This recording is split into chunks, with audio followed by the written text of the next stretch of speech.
샬롬 공주지구 공주교대와 영상대에서 사역하고 있는 정다희 간사입니다.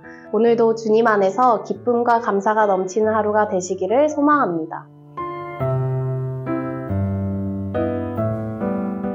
보리떡 5개와 물고기 2마리로 5,000명을 배불리 먹이시는 기적을 직접 목격한 유대인들이 예수님을 왕으로 추대하려고 하자 예수님은 그들을 피해 산으로 올라가셨습니다. 한편 예수님의 제자들은 해가 기울어 밤이 되자 갈릴리 바다를 건너 가버나움을 향합니다. 그러나 얼마 지나지 않아 바람이 불기 시작하고 파도가 거세져 갑니다. 밤이 깊어갈수록 풍랑은 거세져 가고 제자들은 노를 저을 수도 없을 만큼 지쳐버렸을 것입니다. 그때 예수님이 풍랑과 싸우고 있는 제자들을 향해 무리를 걸어가십니다. 그렇다면 우리가 제자들의 입장에서 한번 상상해 볼까요? 풍랑 속에 이미 두려움과 지친 마음이었는데 누군가 무리를 걸어오는 것을 본다면 우리는 그것을 무엇이라고 상상할까요? 사람이 무리를 걷는다는 것은 상상해 볼 수도 없는 영역이기 때문에 우린 당연히 그것을 유령이라고 생각할 것입니다. 제자들도 마찬가지였을 것입니다. 그래서 예수님을 보고 유령이라고 생각하여 두려워하였던 것입니다. 그때 예수님이 제자들에게 내니 두려워하지 말라고 말씀하시고 배에 오르셨습니다. 배에 오르시자 바다는 잠잠해지고 배는 벳세다 해안 가까이 접어들었습니다.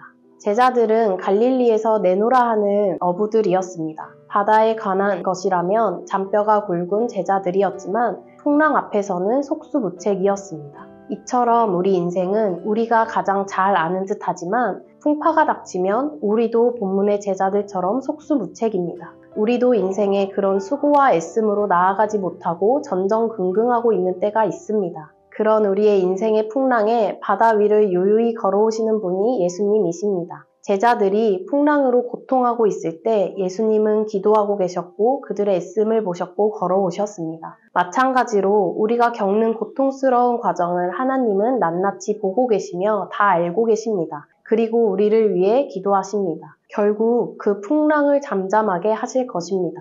우리의 인생을 속속히 알고 계시며 때가 되면 찾아오시어 우리를 위험에서 건져내실 것입니다. 내니 두려워하지 말라는 예수님의 한마디에 바다만 고요해진 것이 아니라 제자들의 마음까지 평안해진 것처럼 우리에게 오늘 내니 두려워하지 말라 하시는 예수님의 음성을 듣고 평안을 얻는 오늘이 되시기를 축복합니다. 두 번째로 우리는 이 본문을 통해 예수님의 의도를 확인할 수 있습니다. 이 사건은 오병이어 사건 이후로 연결되고 있는데 마가복음에서 이 사건을 겪은 제자들의 마음을 이렇게 설명합니다. 제자들이 마음에 심히 놀라니 이는 그들이 그 떡 떼시던 일을 깨닫지 못하고 도리어 그 마음이 둔하여 졌음이로라. 오병이어의 기적을 경험했던 제자들이라면 예수님을 더 잘 알고 그분의 의도를 잘 깨달아야 했건만 그들의 마음은 오히려 둔하여졌다고 표현합니다. 아마도 예수님이 자신을 왕으로 추대하려는 무리의 요청을 받아들여서 이스라엘의 왕이 되기를 기대했을 것입니다. 그러나 예수님은 오히려 무리와 제자들을 분리시키고 예수님 자신도 무리와 분리되어 산으로 올라가셨습니다. 그런 제자들의 마음을 꿰뚫어 보시고는 제자들을 풍랑 속으로 밀어넣으시고 세상의 왕이 되는 것보다 더 크고 놀라운 하나님이신 자신을 보여주시기로 의도하신 것입니다. 제자들은 세상의 왕을 잃어버려 낙심했고 풍랑을 만나 두려워했습니다. 그러나 바다 위로 걸어오시는 예수님을 보고 영원한 영광이신 하나님을 만나게 된 것입니다.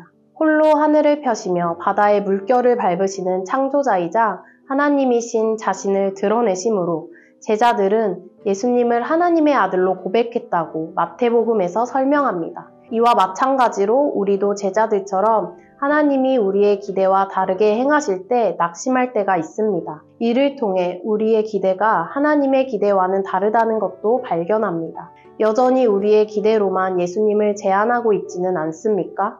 풍랑 속에 진정한 하나님을 만난 제자들처럼 우리의 뜻과 기대를 차츰 내려놓으며 하나님 되시는 예수님을 만나기를 고백하는 오늘이 되시기를 소망합니다. 그리하여 결국은 하나님의 뜻과 나의 뜻이 온전히 일치되는 우리의 삶이 되기를 소망합니다.